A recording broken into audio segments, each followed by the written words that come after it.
Greetings, everyone. I hope that your day is going well.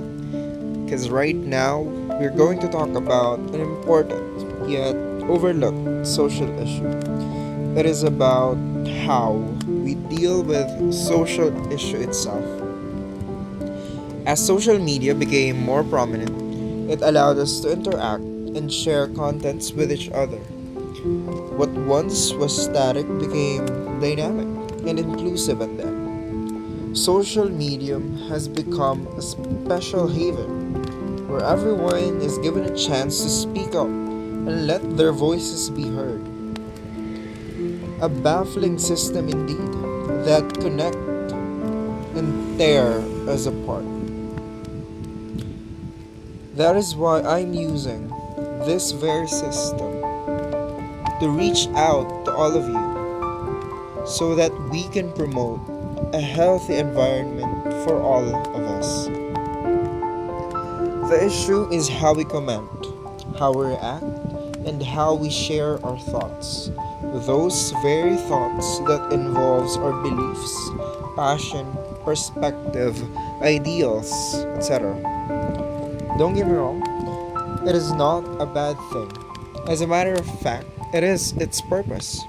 Its purpose is to serve as a channel for us to give our opinions. But always know that we are all different individuals with various backgrounds, experiences, and upbringings. We can never understand what others are going through, what the people that are involved in the issue is going through, what the truth in the issue is, nor do they have the capability to understand us. Hence, I say that this calls for a mutual respect and consideration. We have different social issues. Each one, no matter the story or event it tells, urges each person to share their opinions regarding them. Different opinions or hot takes regarding various issues like social bullying, harassment, threats, and many more. First off, let us start with a derivation of a quote from both Confucius and the Bible, and is considered as the golden rule, and states, "Do not do unto others what you do not want others do unto you." If you want someone to understand the point you're proving, then resorting to anger, or what we even say as righteous anger, is a no. We all know that this only triggers all of us, thus causing an unhealthy debate where no one is really listening. Yes, I know it can be frustrating when an individual comments something that you're against, something that contradicts your beliefs, especially when it falls under the issue of sexism, racism, or other kinds of discrimination. But listen, fighting bigotry with name-calling and vitriol ends in a mess that no one is willing to fix, a mess that helps no one right now and for the long run. Fighting them using their own methods makes us just like them. Sure, you may have felt satisfaction when you called someone out and the majority agreed with you. But during that process, what did you gain? What did you achieve? Is it social status? Social validation? Self-validation? To be clear, yes, the need of social validation isn't a bad thing. Not at all. It is a tool that keeps us moving. Also, may I add that pride is a natural thing to have. It is only normal that you do not bend easily, that you keep your ideals. But if you want people to understand what's at stake, if we want them to understand our side, then we should understand theirs as well. If we want them to back down and swallow their pride, then we should as well. Because you can never expect a person to do something that you are unwilling to do yourself. Diplomatic at least, and friendly at best. What we need to do is calm down after reading a triggering post. We must take a break, think of what was stated. If you can, then doing appropriate research to fact check what they said, and if you're going to comment, then what you are about to say is a must. You will have to take a deep breath, get yourself away from the screen, and place yourself in a place where you can relax and think. Think of the implications of what you're going to do. Remember to take everyone into consideration. Because you, I, we are not living for ourselves. We are living for the world. Do not be afraid to stand up for what you believe in. As long as you know that it is really yours. It is really your belief and not just being forced by the algorithm of the major. And also think, is your belief right?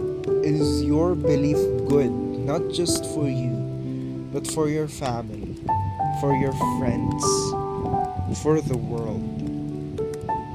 Whenever you argue and think that you are right and your opponent is stubborn and unwilling, know that the other is feeling the same.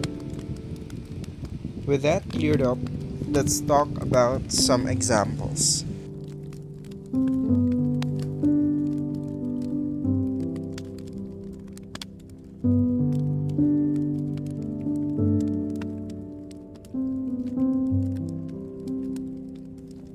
Let's start with an offhanded statement involving sexism.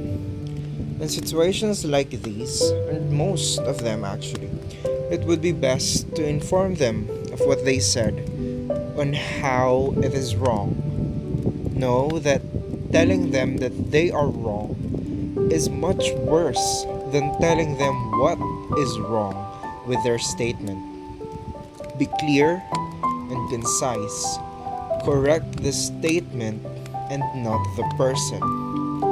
Always aim to inform and persuade, not to judge and criticize.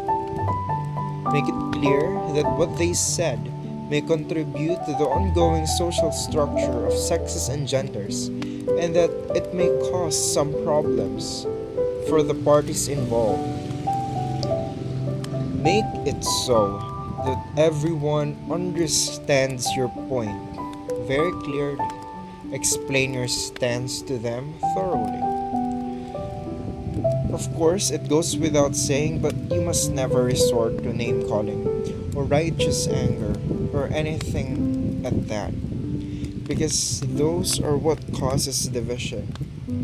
Those are what leads to misunderstanding. Make it clear too that removing sexism from society is not just beneficial for you or for me. It is beneficial for them, for all of us. If he understands you and folds, then it's a win. If he is stubborn and refuses, then you should let it go. You did your part. You can never control everybody's life. Also, there's the lingering factor that maybe that person is just ashamed that he is wrong and diverted it so that he can maybe reflect at home and not in social media. At the very least, you let him know. Do not think for once that letting go, that understanding, that folding is an act of cowardice. Because you must always remember that the braver man is the one who chose to forgive, the one who chose to ignore. How would you know that?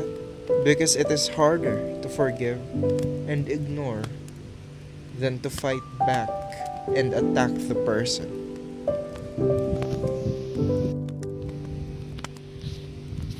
You might ask, but what if the person retorted with something sly, like, don't take it so seriously, there are worse problems than what you said. Then still, take a calm approach. Be the bigger person and say that, sure, but know that you made a mistake. You can point it out without being angry. You can point it out without insulting the person. I know that maybe it's hard. It's difficult, but you must always observe that the most treacherous roads leads to the prettiest treasure. If you really want for our world to be a place of love, of care, then it will always start with you, with me, with all of us. It always starts with ourselves.